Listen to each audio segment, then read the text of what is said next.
After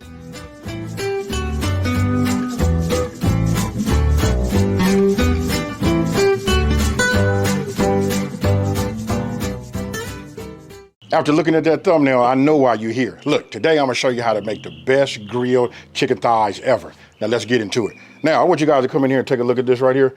Look, these are actually just regular chicken thighs. If you look down here, you can see I started peeling some of the skin off of there, right?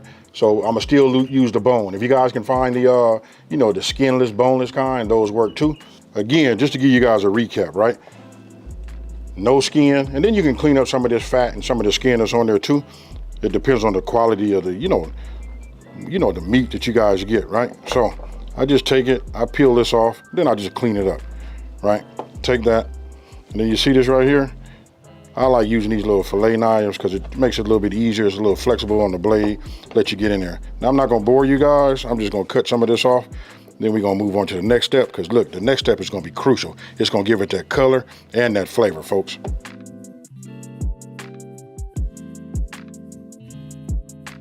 Now, what I did was I took some parsley and I just went ahead and just chopped this up. This is more like a little fine little mince, right? So this right here is good. I'll just set that off to the side. Now you want to get yourself four garlic cloves, right? So I'm just gonna take them, smash them like that. I'm gonna give it another. We want them like that. See that juice? But we want to keep it all in the inside. Already did the garlic, right? We done chopped down, minced up, our parsley. Now, if you guys take a look right here, look, we got paprika, that's black pepper, and then we got salt, right? And if you really want to know what the level up is, I'll just put it right here. That's this right here. I'm gonna add my AP to it. Listen, it's already a low sodium product, along with this little bit of salt right here for the amount of chicken that we're doing, it's gonna be fire. So I'm just gonna go ahead and add some here. And before I even get to my whisk, we wanna go ahead and use some olive oil, right? So we use about a 1/3 cup, you know what I mean? Because don't forget, we're making a marinade, right? So we just get it like this. I'll take it. Now I'll go ahead and just bring some of the parsley into the game. What I'm gonna do is I'm just gonna take the chicken and we'll just start adding it in here. I know that I put the garlic in there. You guys can put it on the top, but I like it to be in the bag. I love the way it smells. And listen, it's gonna be real nice and fragrant, once I take it out. Once I mix everything in here, right? We got that in here. Now we'll take our marinade. I'm gonna hit it one more time because the parsley's starting to settle. It tries to thicken up. If you feel like it's thickening up a little bit, you can always add yourself just a little bit more olive oil. Okay, so once we got it in here, and you gotta admit, having a zip quicker makes it so much easier, right? So I just take a lot of the air out that I can. I close it up, right? And then I take it like this, and I just massage it. Because what we're gonna do is we're gonna put this in the refrigerator. Now listen to me, folks, at a bare minimum, 30 minutes. You know what I mean? But if you can do up to 4 hours, and you know what, if you really got some insight, overnight works best. Now I want you to pay attention to the color of this bag. Look at the chicken. And now once we hit it on that grill and we put that smoke to it, it's gonna be fire, folks.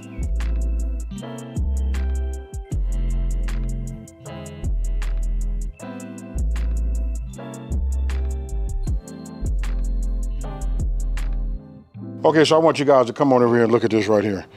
Look, you see my temperature? I'm a little bit above 350, but I'm still in between 400 and the 350 mark, right? And it's rising. Now, remember, I'm using a keto grill, right? So anytime I use these type of grills, everything is controlled as far as the temperature by the vent. Now I can vent these. I'm gonna come around so you guys can see. I control that. If I want it to be hotter, I'll open it all the way up. If I want it to slow down a little bit, I do it here, right? This is where it pulls out. And then if you guys look down here on the bottom, when you come down here, look, there's vents on the bottom of here because it's pulling everything this way. You know what I mean? So I vent this way. Okay, so look, this is the cool part. I've already marinated, not quite as long as I would like, you know what I mean? But I did do my minimum of 30 minutes. You guys just saw the grill, everything was cool there. I got everything set up and ready to go. So if you take a look down here inside of my grill, look, my grill is divided into 2 sides. There's really 3 things going on in here. We got a big area over here. I call that, this is my cooking zone, right? This is where I'm gonna put all of the chicken at. This is non-direct or indirect, right? Then right here, you can see, I have a little water trough in there. That's to keep moisture in there. You know what I mean? Just to try to keep everything nice and moist. And then over here, Look at that right there. That right there, that's the charcoal. You know what I mean? So that's where we're gonna get our flavor from. That's where we're getting all of that deep smokiness from. That side, and then we put it on the top, it's gonna cook real fast. Now, I'm gonna do them like this. Check it out. We'll just start putting them down right here. And then we gotta get our temperature back up. So the longer I, stay here and I talk, the longer, we heating up the world, right? So we just wanna stop.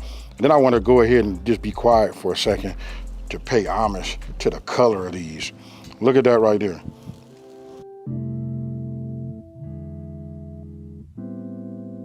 Okay, so when you put the lid on here, look, the ultimate goal is to be around 375.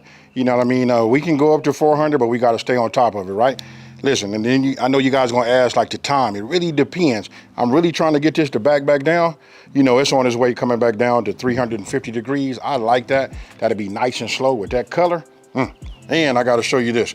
You got to get yourself one of these meat thermometers, right? Because listen, this is chicken. We only want it to be 165. So we want to stay on top of it. We don't want to burn the bottom. We want to just check it and flip it. And don't forget, if we looking, we ain't cooking. So we got to find that, that happy medium. All right, so look, notice I put the chicken over here on the direct zone, right?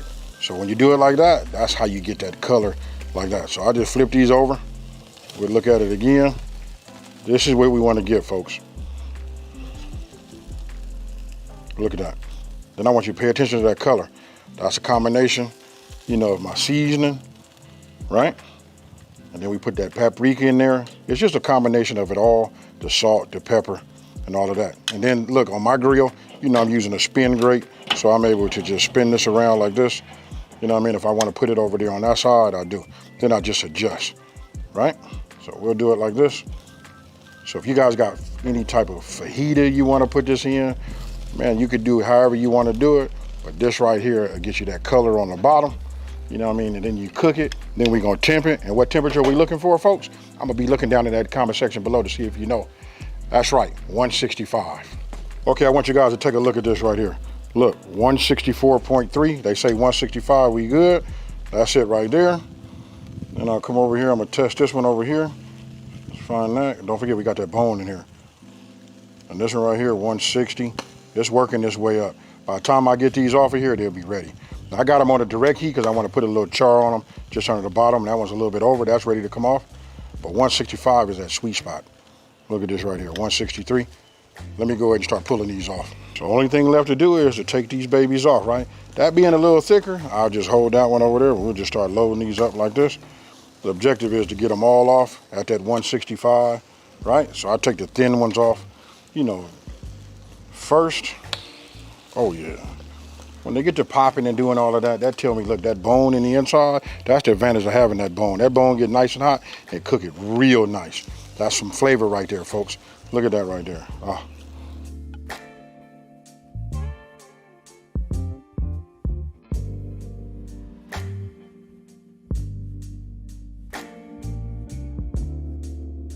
Okay, folks, so look, ain't no need to talk about it, build no hype up or nothing like that. You see this right here? That's what we want to have, right?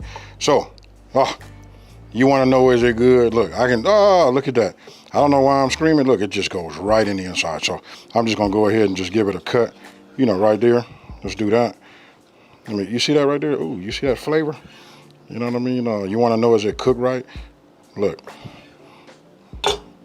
I'll just pull it off of this right here. Cheers, y'all.